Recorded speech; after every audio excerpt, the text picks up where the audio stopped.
ఒక ఇబ్బందికరమైన పరిస్థితుల్లో వచ్చి మళ్ళీ ప్రభుత్వాన్ని విమర్శ చేయాల్సి రావటం కొంచెం ఇబ్బందిగా అనిపించినా తప్పదు. ఎందుకంటే రాష్ట్ర ప్రజల కోసం, రాజకీయాలు మార్చే ఊసర వెల్లుల కోసం, రాజకీయాల్ని రంగుల కంటే ఎక్కువగా మార్చేటువంటి ఊసర వెల్లుల యొక్క నిజస్వరూపాన్ని బయటపెట్టడం కోసం రావాల్సిన పరిస్థితి ఉంది. ఎవరు ఎన్ని తిట్టుకున్నా, ఎవరు ఎంతగా మాట్లాడినా, ఎవరు ఎంత తలల బాధ ముందుకు రావటం మాత్రం అనివార్యం. రాష్ట్ర ప్రజలకి మీ ముసుగును తొలగించే కార్యక్రమం మాత్రం డే బై డే కార్యక్రమాల రూపంలో చేస్తాను అని ఒక ప్రమాణం తీసుకున్నాను. కాబట్టి ఖచ్చితంగా ఈరోజు ఒక ప్రముఖ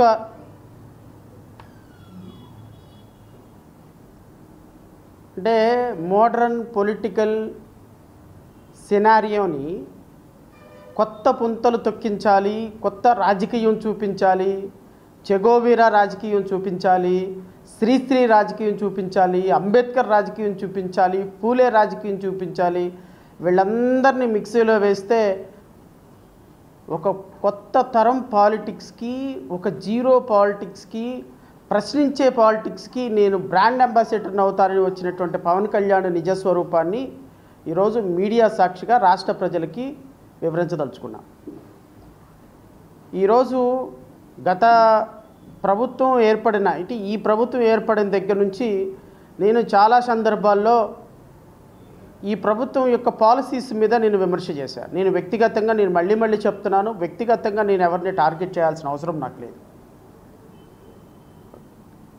ఈ ప్రభుత్వం గత ప్రభుత్వం ప్రతిపక్షంలో ఉన్నప్పుడు మేము ప్రతిపక్షంలో నుంచి పాలకపక్షంలోకి వస్తే ఏం చేస్తామో, ఎంత అద్భుతమైన పరిపాలన ఇస్తామో అని ప్రజలకి నమ్మపలికి ఈరోజు ప్రజలకు ఇచ్చినటువంటి మాటని బంగాళాఖాతంలో తొక్కేసి 100 కోట్ల రూపాయల వ్యాపారాలు చేసుకొని హైదరాబాదు, పూణేల్లో మీ యొక్క ఆస్తులు పెంచుకుంటున్న విధానం పట్ల నేను వ్యతిరేకం. బహుశా జనసేనకి కష్టపడి 100 కోట్ల రూపాయలు ఖర్చు పెట్టి ఆస్తులు అమ్ముకొని రోడ్డు మీద పడిన వాళ్ళు ఏమి బాగుపడ్డారో నాకైతే తెలియదు. కానీ నాకు తెలిసి జబర్దస్త్లో చక్కగా ఒక న్యాయ నిర్ణేతగా కూర్చొని కోట్ల రూపాయలు సంపాదించినటువంటి నాగబాబుకి మాత్రం ఒక మంచి పదవి దక్కింది. నీ సినిమాలకి క్లాప్లు కొట్టినటువంటి వాళ్ళకి మాత్రం తిరుమల తిరుపతి దేవస్థానంలో మంచి పదవులు దొరికింది. నీకు బాకా ఊదే వాళ్ళకి, నీ యొక్క అనుచరులకి, నీ సినిమాలకు పెట్టుబడులు పెట్టే వాళ్ళకి మాత్రం మంచి కార్పొరేట్ పదవులు అందిని. అది పవన్ కళ్యాణ్ యొక్క నిజస్వరూపం, జనసేన పార్టీ యొక్క నిజస్వరూపం. ఎన్ని 100 కోట్ల రూపాయలు నష్టపోయి ఈరోజు మీ పార్టీ కోసం కష్టపడ్డారో వాళ్ళందరినీ ఎవ్వరికి కూడా పదవులు రాలా, వాళ్ళందరూ బానిసలుగానే ఉండిపోయినారు. సరే, వాట్ ఎవర్ ఇట్ ఈజ్, అది మీ పార్టీకి సేవ చేసే వాళ్ళ అంశం కాబట్టి నేను దాని గురించి మాట్లాడను. ఇలాంటి వ్యక్తులు రాజకీయాల్లోకి వస్తాము అని ఎవరో ఒకరి చేత ఒక 10 కోట్లు 20 కోట్లు ఖర్చు పెట్టించి వాళ్ళకి టికెట్ ఇవ్వకపోతే అది నాకు సంబంధం లేని అంశం. నేను దాని గురించి విమర్శ కూడా చేయను. ఎందుకంటే పెట్టేవాడు ఇష్టం, పెట్టించుకునేవాడు ఇష్టం, నమ్మినవాడు ఇష్టం, నమ్మకం కలిగించినవాడు ఇష్టం. మోసం చేసేవాడు మోసపోయేవాడి కంటే తెలివిగలవాడు కాబట్టి వాడు మోసం చేస్తున్నాడు. అది మీ వ్యక్తిగతమైనటువంటి టాలెంట్కి సంబంధించి నేను మాట్లాడను. కానీ అధికారంలో లేనప్పుడు ఒక సమస్యని గుండెలకు అద్దుకొని, ఒక సమస్యని నెత్తి మీద పెట్టుకొని బోరుమని వెలిపించి పార్టీ వెళ్ళిపోయి ఆ సమస్యల కోసం పోరాటం చేసి, పార్టీ నాయకులు వెళ్ళిపోయి ఆ సమస్యలను నెత్తికెత్తుకొని, నేనే గనక అధికారంలోకి వస్తే బాధితులకి న్యాయం చేస్తా, నిందితులకు ఉరిశిక్ష వేస్తా, నిందితులకి మరణశిక్ష వేస్తా, నిందితులకి రోడ్డు మీదకి తీసుకొచ్చి బట్టలొప్పు తీసి కొడతా. అసలు ఇలాంటి ఒక వ్యక్తికి అన్యాయం చేసినటువంటి వ్యక్తులు ఈ రాష్ట్రంలో, ఈ దేశంలో, ఈ భూమి మీద తిరగటానికి అవకాశమే లేదని ఊగిపోయి మాట్లాడినటువంటి గౌరవనీయులైనటువంటి పవన్ కళ్యాణ్ గారి నిజస్వరూపాన్ని ఈరోజు మీడియా సాక్షిగా నేను మీకు ప్రదర్శించబోతున్నా.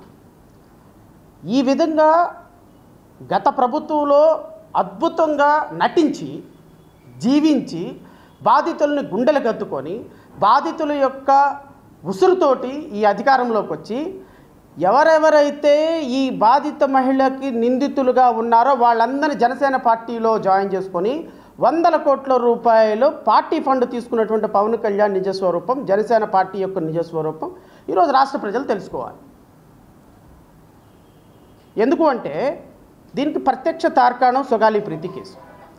నేను సుగాలి ప్రీతి కేసులో నేను మొదటగా ఆరోపించినట్టుగా సుగాలి ప్రీతి కేసులో గౌరవనీయులైనటువంటి పవన్ కళ్యాణ్ ఎంత స్థాయిలో సుగాలి ప్రీతి కేసుని తమ గుండెలకు హత్తుకొని తమ పార్టీ అద్దుకొని తమ పార్టీ ఈ సుగాలి ప్రీతి కేసుని ఎంత అద్భుతంగా తీసుకుంటాము, మేము అధికారంలోకి వస్తే, నేను అధికారంలోకి వస్తే బాధితులకి న్యాయం చేస్తానని చెప్పినటువంటి పవన్ కళ్యాణ్ ఏ స్థాయిలో వీరంగం చేశారో రాష్ట్ర ప్రజలందరూ చూశారు. దానికి నేను విట్నెస్ కాదు, రాష్ట్ర ప్రజలు 5.5 కోట్ల మంది ప్రజలు విట్నెస్. అధికారంలోకి రాగానే ఏమైపోయింది? అధికారంలోకి రాగానే డిఎన్ఏ మ్యాచ్ అవ్వటం లేదు. నన్ను ఏం చేయమంటారు? నేనేమన్నా ఇన్వెస్టిగేషన్ చేసేవాడినా? నేనేమన్నా నిందితులను పట్టుకొని వచ్చి అరెస్ట్ చేసేవాడినా? పోలీసులు చేయాలి ఆ పని, చట్టం తన పని తాను చేసుకుపోద్దని చెప్పినటువంటి అద్భుతమైనటువంటి మాటలు కూడా రాష్ట్ర ప్రజలు విన్నారు. మీరు వెళ్ళి హోమ్ మినిస్టర్ని అడగండి, ఏంది రాష్ట్రంలో అన్యాయాలు, అక్రమాలు, మర్డర్లు, రేపులు జరిగినాయి అంట, వెళ్ళి అడగండి. హోమ్ మినిస్టర్ని అడగండి, చీఫ్ మినిస్టర్ని అడగండి. నాకేం సంబంధం లేదు. ఏదో డిఎన్ఏ మ్యాచ్ అవటం లేదని నేను డీజీపీని పిలిచి అడిగితే చెప్పాడు అన్న మాట కూడా రాష్ట్ర ప్రజలు విన్నారు. ఇది కరెక్టేనా అనేది నా భౌతికమైనటువంటి మౌలికమైనటువంటి ప్రశ్న. నేను ఇంకొంచెం ముందుకెళ్ళి నాకున్నటువంటి ప్రాథమిక సమాచారంతో నేను చెప్పా, కట్టమంచి రామలింగారెడ్డికి సంబంధించినటువంటి నిందితుల దగ్గర కోట్ల రూపాయలు జనసేన నాయకులు పార్టీ ఫండ్ తీసుకొని వాళ్ళని కాపాడే బాధ్యత పవన్ కళ్యాణ్ గారు తీసుకుంటారు అని నిందితులకి మాట ఇచ్చారు. ఆ నిందితుల్ని పవన్ కళ్యాణ్ గారు కాపాడతారు, మీరు మంచిగా ఉండండి, ఇబ్బంది ఏమీ లేదని చెప్పారు అనేది నాకున్న ప్రాథమికమైనటువంటి సమాచారం. అదే సమాచారాన్ని రాష్ట్ర ప్రజలకు షేర్ చేసిన. జనసేన లాయర్లందరూ ఏకమైనారు, ఒక మీటింగ్ పెట్టుకున్నారు. జడా శ్రావణ్ కుమారు జై భీమ్రా భారత్ పార్టీ పవన్ కళ్యాణ్ మీద ఒక అనుచితమైనటువంటి వ్యాఖ్యలు చేశాడు, ఏ విధంగా దీన్ని చట్ట పరిధిలోకి తీసుకుపోవాలి, ఆరోపణలు చేశాడు, ఏ విధంగా చట్ట పరిధిలోకి తీసుకుపోవాలి, నిరాధారమైన ఆరోపణలు చేశాడు, ఏ విధంగా చట్ట పరిధిలోకి తీసుకెళ్ళాలి. మా పవన్ కళ్యాణ్ గారు సచ్చీలుడు, మా పవన్ కళ్యాణ్ గారు అద్భుతమైనటువంటి రాజకీయాలను మార్చడానికి వచ్చినటువంటి ఒక దేవుడే పంపించినటువంటి ఒక దేవదూత, అలాంటి దేవదూతను పట్టుకొని మీరు రాజకీయాల్లో లంచాలు తీసుకుంటారని అంటారా అని లీగల్గా టీం అంతా విజయవాడలో అయ్యారు. దాంట్లో కొన్ని పాజిటివ్ డిస్కషన్స్ వచ్చినాయి, కొన్ని నెగిటివ్ డిస్కషన్స్ వచ్చినాయి.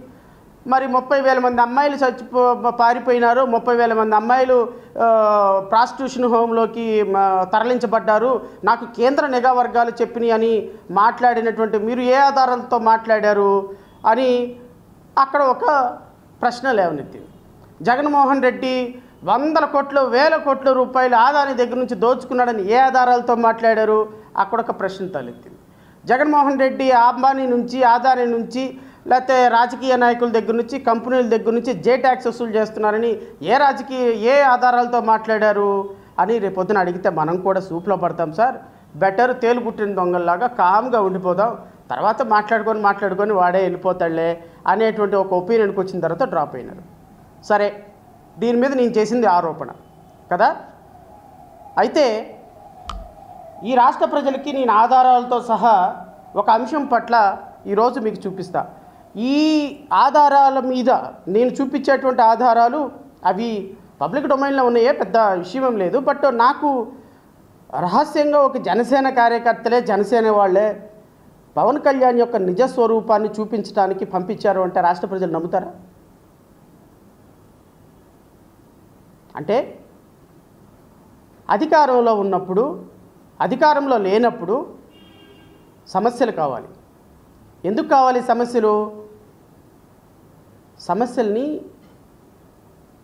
కొనుక్కోవాలి, అవసరమైతే డబ్బులు ఇచ్చి కొనుక్కోవాలి.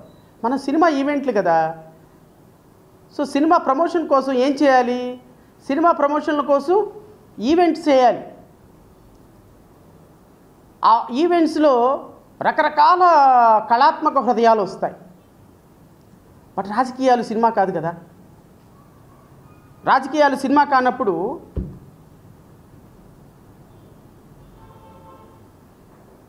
రాజకీయాలు సినిమా కానప్పుడు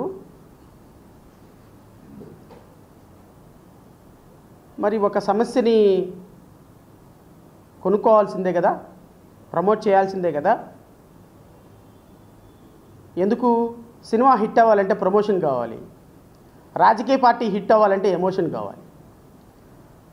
ప్రమోషన్ ఏమో ఈవెంట్ మేనేజర్లు చేస్తారు, ఎమోషన్ ఏమో బాధితుల దగ్గర నుంచి కొనుక్కుంటారు. ఈ ఎమోషన్ పండించడానికి కర్త, కర్మ, క్రియ, నిర్మాత, డైరెక్టరు గౌరవనీయులైనటువంటి ఉప ముఖ్యమంత్రి గారు. ఈ ఎమోషన్స్తో రాజకీయాలు చేయటం, ఈ రాజకీయాలు చేసి ఎమోషన్స్ తోటి బాధితులను దగ్గర చేర్చుకున్నట్టు నటించి వాళ్ళకి 10వ పరకో ఇచ్చేసేసి ఆ సమస్యను కొనుక్కోవటం.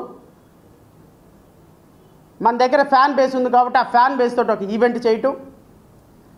ఈ ఈవెంట్ని చూసి నిందితులు వామ్మో లేనిపోయింది పవన్ కళ్యాణ్ గారు ఏమైనా చేస్తాడేమోనని పరుగో మీ దగ్గరికి రావటం. వాళ్ళ దగ్గర ఒక 100 కోట్ల రూపాయలు, 10 కోట్లో 20 కోట్లో వాళ్ళ స్థాయికి తగ్గట్టు తీసుకోవటం, గాప్చూప్గా పార్టీని టెంట్ హౌస్ సామాన్లాగా అద్దెకివ్వటం. ఇది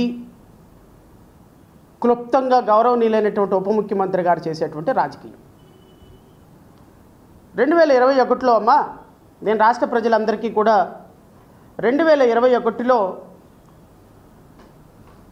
బొవ్వల నగేష్ అనేటువంటి ఒక మత్స్యకారుడు శ్రీకాకుళం జిల్లాలో శివాని ఇంజనీరింగ్ కాలేజీలో అనుమానాస్పదంగా మృతి చెందాడు. అనుమానాస్పదమేం కాదు, యాజ్ పర్ ఎఫ్ఐఆర్ అది మర్డర్ చేశారు, 302 మర్డర్ చేశారు అని పోలీసులే నమోదు చేశారు. ఎఫ్ఐఆర్ కూడా నమోదు చేశారు. ఎఫ్ఐఆర్